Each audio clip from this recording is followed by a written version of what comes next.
Salve, salve, filhotinho! Professor Bruno na área. Vamos lá corrigir mais uma prova do CESUPA tradicional.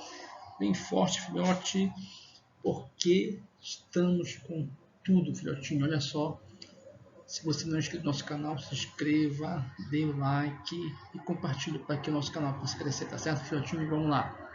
Olha só.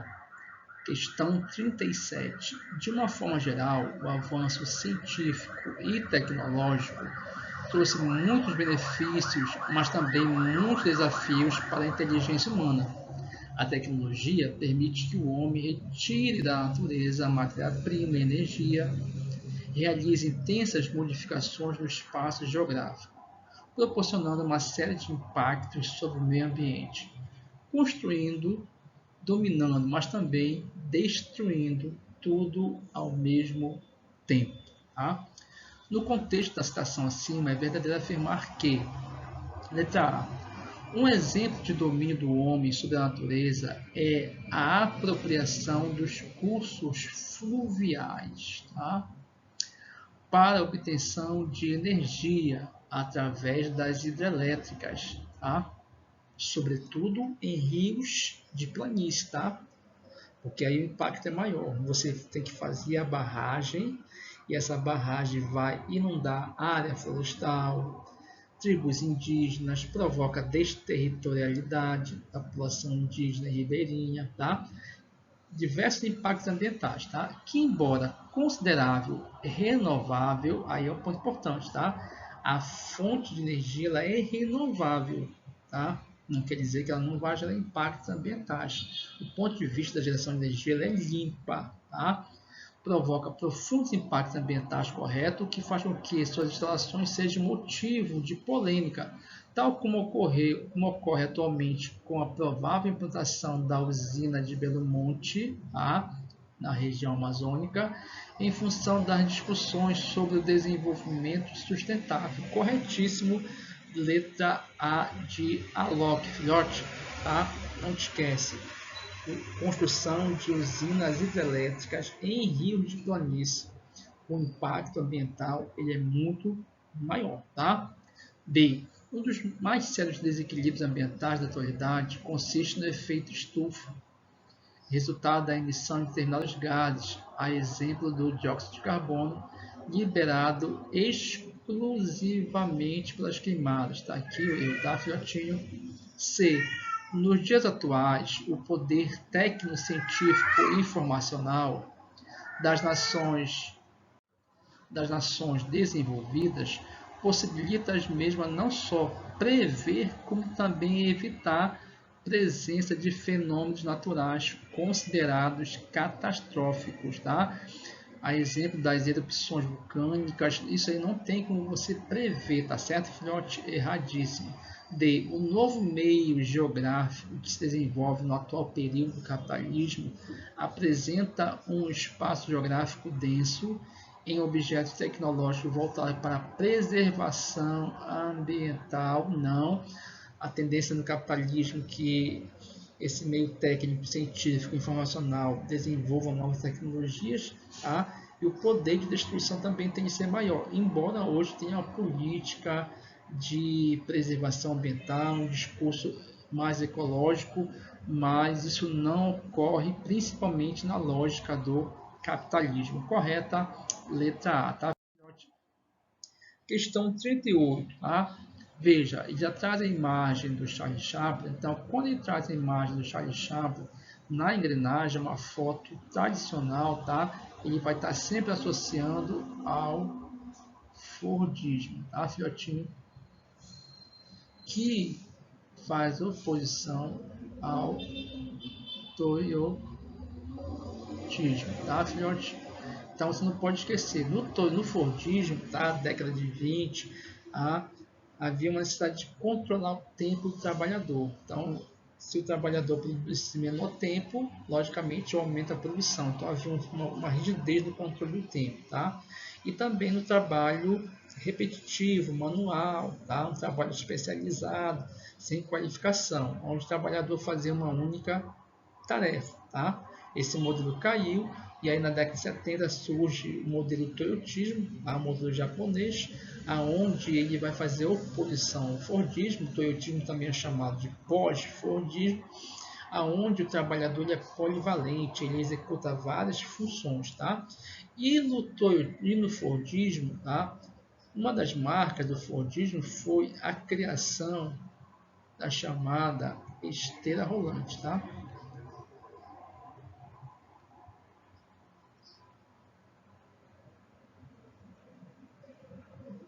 A esteira rolante, onde o trabalhador ficava na frente da esteira e os carros passavam onde iam adequando e colocando as peças, tá bom?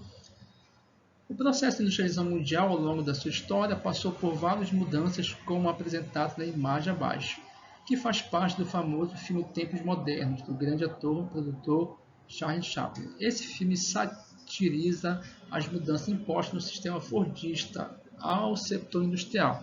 A análise da imagem, associada aos seus conhecimentos geográficos, possibilita afirmar que o sistema em questão, letra A, estimulava a formação de operários criativos, não.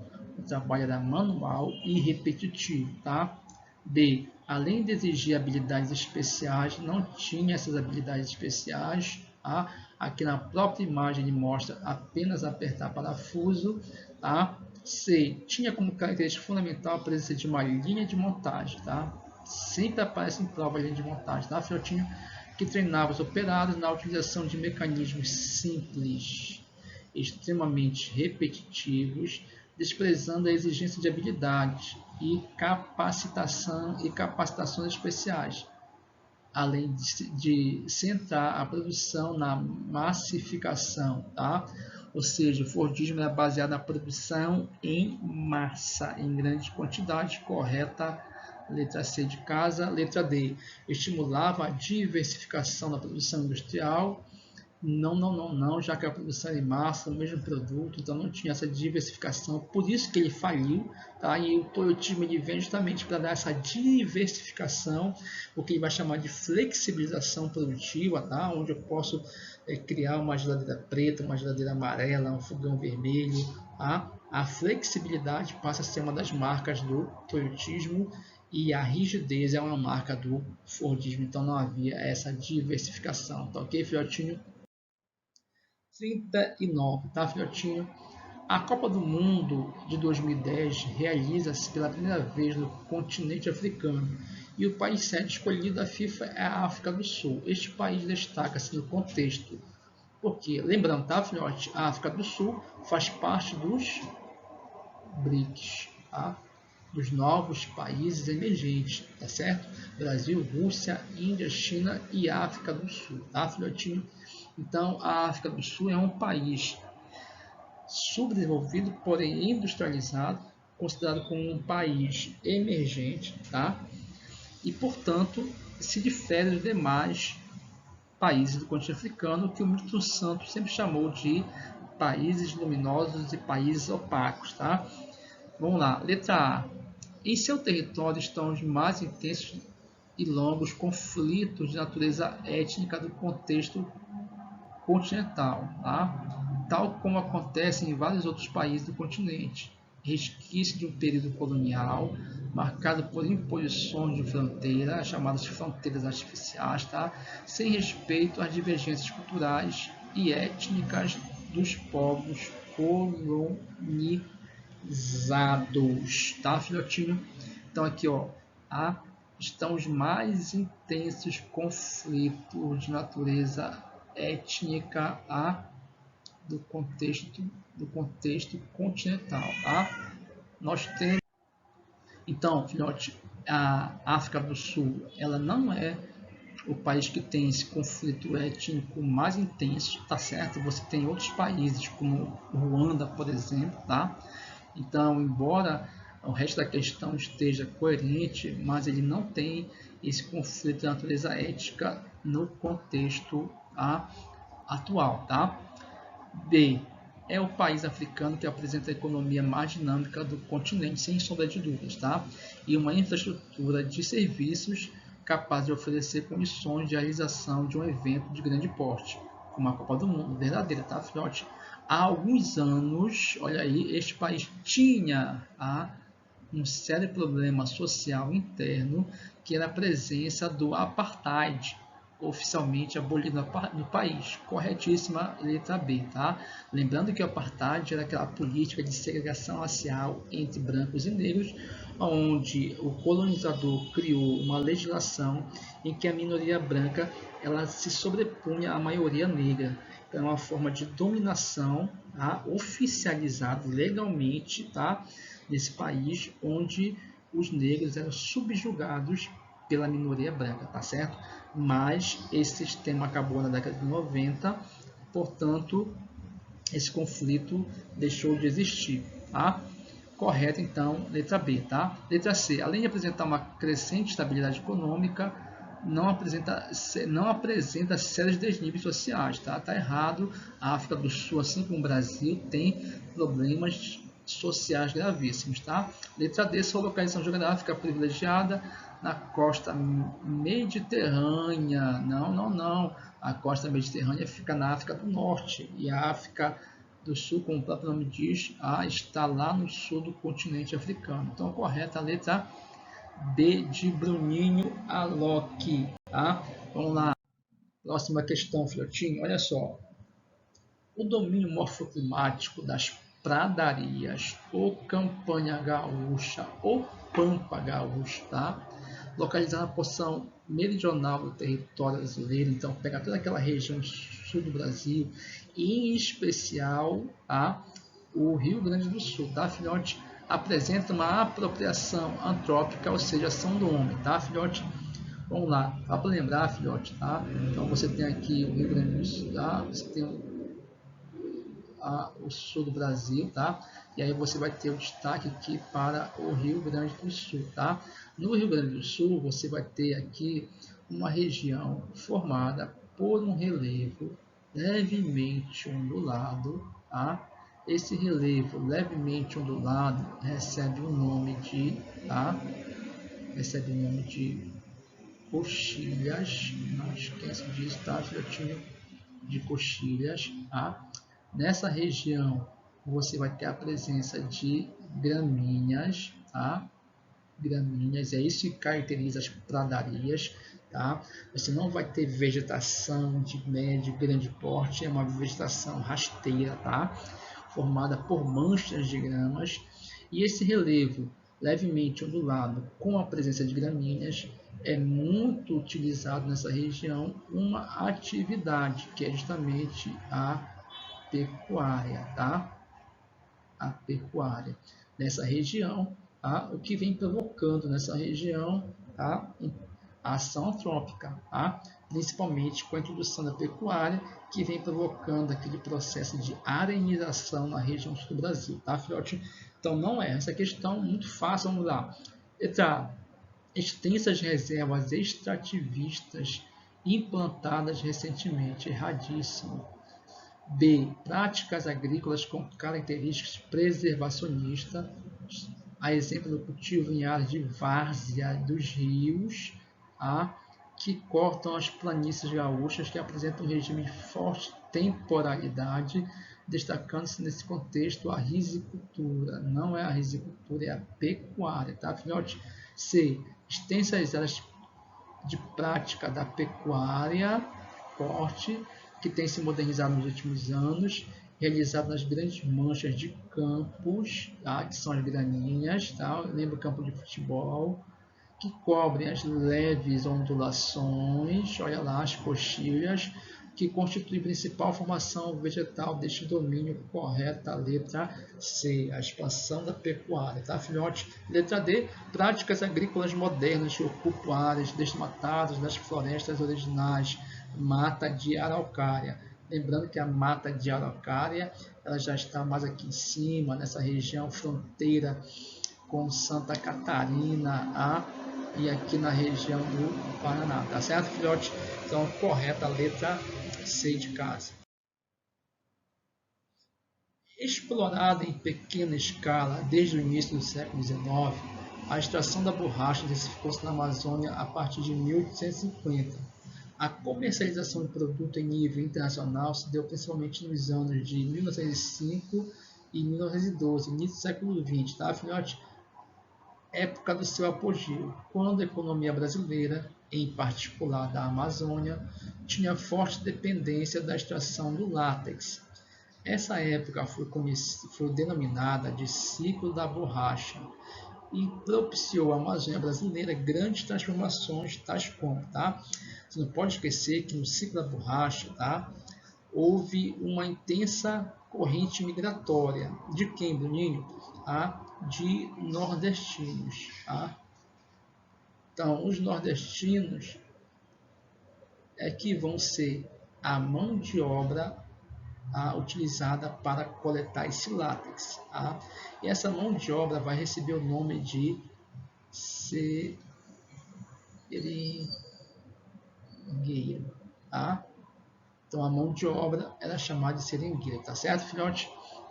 Já o proprietário das seringueiras era chamado de seringalista, tá, filhotinho? Então, vamos lá.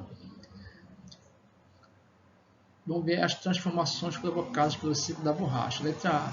Significativo aumento da população, uma vez que esta atividade atraiu muitos imigrantes para a região, oriundos principalmente da região Nordeste, tá?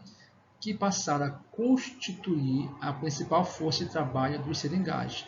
Estes imigrantes fixaram-se principalmente na porção ocidental da região, onde concentravam-se os principais seringais nativos amazônicos. Opa, a letra A está muito forte, vamos ver a B. Instalação de indústrias do setor siderúrgico, não tem nada a ver com a borracha, a siderurgia, tá, filhote? C. Perda da importância das atividades produtivas tradicionais do contexto regional amazônico, a exemplo dos pequenos roçados, a coleta florestal, o extrativismo vegetal e a pesca artesanal, dentre outros. Tá? Ao contrário, essas atividades não perderam importância, até porque a própria extração do látex é uma prática do extrativismo vegetal, tá certo, filhotinho? E a pesca continuou, lembrando que nós estamos falando de um Brasil rural, tá certo? Portanto, essa atividade ela continua forte, a pesca, a atividade artesanal, tá? Então, não tem essa perda de importância, tá, filhotinho? Até porque eles precisavam complementar essa atividade do extrativo vegetal do látex, tá? Com a sua própria alimentação, que vem também da pesca, tá? D. Construção de estradas, principalmente ferrovias, a exemplo das estradas de ferro Madeira Mamoré, criadas para facilitar o escoamento da produção gomífera. Essas vias de transporte transformaram o padrão de circulação. Cuidado, tá, filhote? Essa mudança do padrão de circulação regional só vai acontecer no período que nós chamamos de pós-50, quando você vai ter de fato as aberturas das rodovias transamazônicas, Santana e Cuiabá, aí eles chamam de mudança do padrão dendrítico, né, para um padrão de rede urbana complexa, tá? Então, até esse momento, as cidades na Amazônia elas vão nascer às margens dos rios, tá? Não é à toa que surge o regatão, né, onde você tinha a venda da borracha, com a utilização a venda de mercadorias, utilizando pequenas embarcações que vão circular nos rios, porque as cidades da Amazônia nasceram à margem dos rios. Pós 50, as cidades passam a ser às margens das rodovias, quando você tem a ação dos militares, com a abertura das rodovias, das grandes rodovias da Amazônia, tá certo, filhote? Até então, você não tem a mudança desse padrão de circulação regional, tá? Portanto, a alternativa correta, letra A.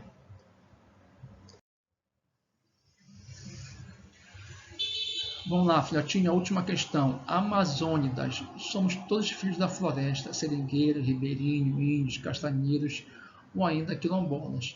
Nosso chão é nossa pátria, nosso rio, nossos eternos caminhos, nossos saberes e tradições, riqueza infinita, nossos lugares, o nosso jeito de ser, enfim, somos amazônidas, nortistas de fé e de coragem.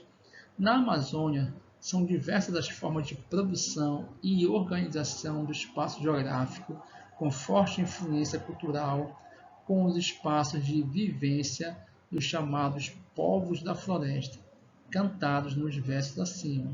Dentre esses espaços, destaca-se o dos ou das, letra A, seringueiros e castanheiros, considerados como os mais autênticos representantes dessas populações e com uma apropriação do espaço voltado para a terra firme, devido às suas práticas extrativistas serem exclusivas desses espaços, uma vez que só nessa porção da floresta ainda há presença de seringueiras e castanheiras, tá? Não é exclusivamente das áreas de terra firme, tá certo, filhotinho? Tá? Também é importante você destacar que há também presença nas áreas de várzea, tá? Então tá errado a letra A. B. Comunidades quilombolas cuja população é de marcada descendência indígena. Opa, quilombolas não é descendência indígena, é sim descendência negra, tá? C. Ribeirinhos que vivem em espaços onde ocorre uma apropriação voltada para o rio, certo? A várzea e a floresta e uma forma de ordenamento do território que antecede as intensas modificações espaciais que ocorre com a expansão das fronteiras econômicas na região, vivenciada nas últimas décadas. Corretinho, letra C de casa, tá? Quando a gente fala desses povos da floresta, ou iam falar dos ribeirinhos, ou iam falar dos indígenas. Vamos ver aqui a letra D. Comunidades indígenas cuja apropriação do território é marcada por características únicas, mantidas ao longo dos séculos, sendo suas organizações espaciais iguais às dos períodos pré-colonial? Não, houve modificações, tá certo, filhote? Então, correta a letra C, onde vai destacar os ribeirinhos, que tem a sua vida voltada para o rio, e também nessa área de várzea, lembrando que o relevo amazônico é dividido, né, a própria floresta é dividida em 3 tipos de matas, né? A mata de terra firme, a mata de várzea e a mata de igapó, né? A mata de terra firme não inunda, a mata de várzea temporariamente alagada e a mata de igapó permanentemente alagada, tá certo, filhote? E sem esquecer as modificações que estão ocorrendo com a expansão da grande capital na região amazônica, tá certo, filhote? Bons estudos, até a próxima, deixe seu like e se inscreva no canal. Até a próxima, filhote.